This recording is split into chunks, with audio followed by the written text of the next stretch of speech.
What's going on YouTube? My name is Mr. Crippled, and today I'm going to be bringing you my Anubis guide. Now before I get into the video, don't forget to like, comment, and subscribe, and if you'd like to keep up with any future content, I will be leaving a link to my Discord and my Twitch in the description below. Now, caveat to this, I don't think this character is very strong. I don't think this character is really all that worth it, especially since, there's not really as many lifesteal items for him to really abuse. And his best lifesteal items aren't even in this game at the moment, so I do think he struggles a bit even with his kind of new tweaks passive. But we're not going to be here for that right now. You just want to know how the character is played, and I'm here to provide that for you. Now, as my previous videos, I'm going to be going over his passives first, then I'm going to be going over his least important abilities up to his most important abilities, and then going over how he's supposed to be built. And let's go ahead and get right to it. Now, first things first is his passive, the scales. Basically, the lower his health gets, the more protections he gets, and the more lifesteals he gets. Getting 1 stack of each per 10% of his health missing, up to a max of 8 stacks. So, this character can get a pretty decent amount of lifesteal, a pretty decent amount of physical and magical protections. I could see him really being flexed out of solo lane, being kinda tanky, now that they changed up how his character's supposed to work. This passive is useful and can help you sustain a little bit longer. However, as a full DPS, you're really not going to see the benefits. Next, let's go ahead and move on to the abilities. Mummify is probably his least important ability, but probably his only real defensive option. Basically, what this does, it does do damage now with intelligence scaling. And the stun does last for a pretty decent amount of time, for about 1.25 seconds. And it stuns for a pretty decent amount of time, honestly. The stun is pretty nice, but most people are probably gonna beads past it. And if you can't really miss this ability, even though it's a skill shot, because the second you miss, you're free game. Damage is nothing really to cry home about. Leveling it does reduce its cooldowns, so be sure whenever you're using this ability, you're trying to dump as much of your kit behind it as possible. And let me go ahead and showcase that. I'm going to play it a couple times, but as you can see here, the stun does go pretty decently far. And it does do a minute amount of damage, even with a couple intelligence scaling items on. You're mostly only going to be using it for the CC, so try to use this either aggressively or defensively. It really doesn't matter the applications, but be sure that whenever you're using it, you're maximizing its use, since its cooldown is still fairly long at 12. Up next, I want to talk about Anubis' 1. Now, his 1 does do pretty good damage, and you can move with it. And it does have a pretty decent cone in front of him. The problem in this ability is that it's not very safe. Your movement speed is slowed to 35% while you're channeling this ability, and even though you're displacement immune, you're not damage immune. So, and because you have to take such risks with this ability, it's probably the second most ability that you're going to be trying to focus on. And then I'm going to go ahead and show you an example with this.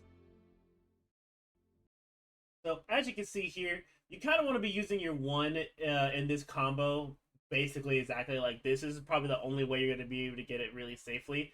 And as you can see, you can still move during the casting of the 1 as well, but you have to be very careful, because what I'm about to show you right here is what's going to happen if you don't if you're not using it safely.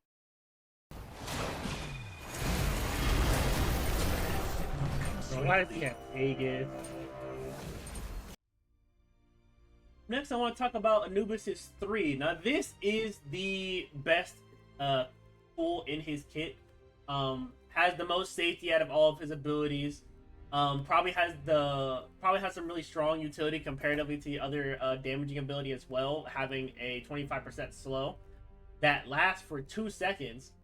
And then probably the biggest burst you're gonna have after, or your best follow-up after using your stun as well, because you can stun and then throw your 3 safely and get a lot of damage off of that.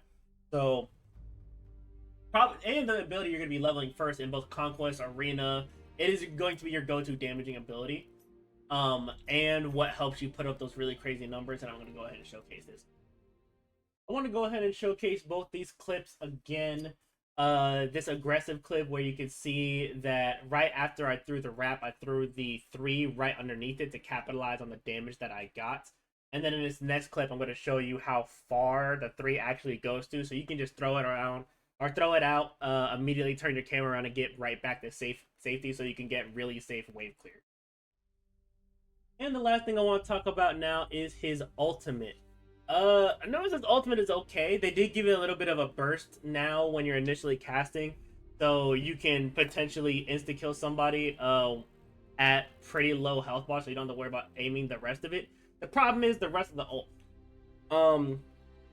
You do have CC immunity, and it does do a lot of tick damage over time after doing the initial burst. The initial burst doing about 260 plus 100% of your intelligence, and then it does 43 tick damage at max rank. And it does go pretty decently far, and you can control how it's aimed. The problem with this ult is that the line is very, very linear, and being able to 100 to 0 somebody with this ultimate, even though it is, I'm pretty sure it's 100% possible, it's going to be really difficult with how small the line is and if the opponent is able to properly juke. So if you look here, I did use the ultimate to finish off the Athena as she was running away, and you can see that it did a pretty big initial burst, especially since considering that she did build tanky. But as you can also see, I am rooted even though I'm CC immune, and I try to turn my attention to this other enemy here, but being able to hit the entirety of the ult is fairly difficult, albeit he's not really moving too much here. But for better players, it's going to be really hard to be able to aim this. Now, the last thing I want to talk about is his builds, and I'm going to start actually including the relics in these because a lot of these builds are really powerful, especially Blink Rune and Purification Beads. I think there's an argument to have either Beads, even Blink, or Aegis, depending on the matchup, because the cool thing about the Blink is that you can use it during combat, so you can ult and then Blink with this, and it's the funniest thing ever. But you can also use Blink aggressively, so you can try to close the distance on a good wrap on somebody, if especially if you decide to go the bruiser route with this character. A lot of cases, if you're going to be building him DPS, you're going to want Beads or Aegis to make sure you don't die to heavy enemy CC. So it really does depend on which one you're going to be running. In my case, I usually just run Purification Beads. Up next, I do want to go ahead and talk about his best starter. Now, most cases, you're probably going to be running Sands of Time. Conduit Gem is good to help him with early game clear, especially in Conquest, but his cooldowns are fairly long, so getting a lot of cooldowns on this character could be really beneficial for you. So Sands of Time just gives 10 out the gate and then 20 later on when you hit level 20. All of his abilities do scale with intelligence, so you're mostly going to be focusing on this tree. Book of Thoth, Bloodbound Book are probably two of his best ones. Bloodbound Book being able to give you a health shield equal to your max HP and your intelligence, so it can help you with survivability, and it does give you cooldowns and a little bit of lifesteal, which this character needs. Book of Thoth, just so you can get a massive amount of power and intelligence. It's fairly easy to stack in this game as well, since you don't really need to hit last hit minions. You can just get it from damage, and since his abilities are mostly AoE and tick damage, you're going to be able to stack these really quickly. Divine Ruin is a good choice, especially if we're going to go Book of Thoth, since this does give mana, and this does reduce enemy gods healing whenever you hit with abilities. Gem of Isolation is a little bit of a troll, but you can work this in if you just want massive slows on your tick damage, making your ult, your 3, and your 1 a lot easier to hit. As far as pen items, Spear of Deso is definitely a go-to, since this ability, since whenever you do get kills or assists, your cooldowns will go to lower by 2 seconds, which is something he desperately needs. You can argue Soul Gems. This is the only other lifesteal item that has intelligence scaling as well. And since now his wrap does do damage, it does proc towards Soul Gems. So you can argue having this item on, but in most cases you're probably not going to. Dreamer's Idol is nice. Got the active gain a bunch of extra power. Obsidian Shard is definitely a go-to in my opinion. I think there's an argument for Doom Orb as well, since it does give him movement speed, since he is rather immobile. And then Rod's a Hoodie just to power spike you. Any of those cards will work. Hybrid item, if you want to go the solo route, again, Triton's Conch is broken, so this is probably going to be a definite go-to. Void Stone to make it towards harder to defend against you. Fear of Negation to just give you a little bit of magic protections and power. Those are all really nice. You can also probably go, if you want to be big brain, you could probably go Talisman of Purification. That way you have another active that will cleanse any CC on you. Or Shield of the Phoenix. That way whenever you do use abilities, you get extra healing on top of the healing that you're going to be getting from being at lower health. There's a lot of options you can go here. Most cases you're going to be building, but all in all, you just need to be sure you're speccing into intelligence if you want to get any kind of power. Last but not least, I want to talk about his leveling path. So at level 1, it's really up to you whether you want to get the 1 or the 3. The 1 does do a little bit more damage at the early stages of the game, so when you're trying to clear your buff early, the 1 is going to be a little bit better.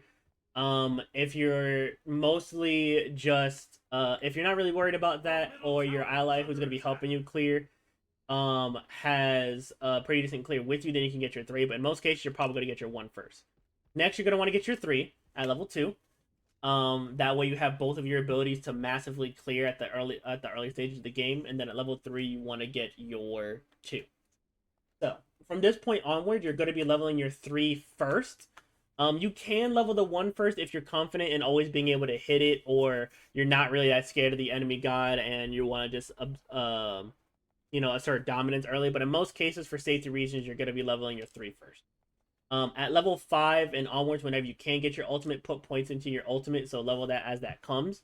After that, usual dump points into your 3, then into your 1. Max out the 3, get your next point into your ultimate. Max out the 1, points on ultimate, max out the 2, points into your ultimate. That's basically how your leveling path is going to work. And that's going to be all for this Anubis guide. If you like the content, don't forget to like, comment, and subscribe. And again, if you'd like to keep up with any content, I will be leaving my Discord and my Twitch in the description below. If you have any other questions or want a god request, please put it in the comment section and I'll get to it as soon as I can. Thank y'all for watching, and y'all take care.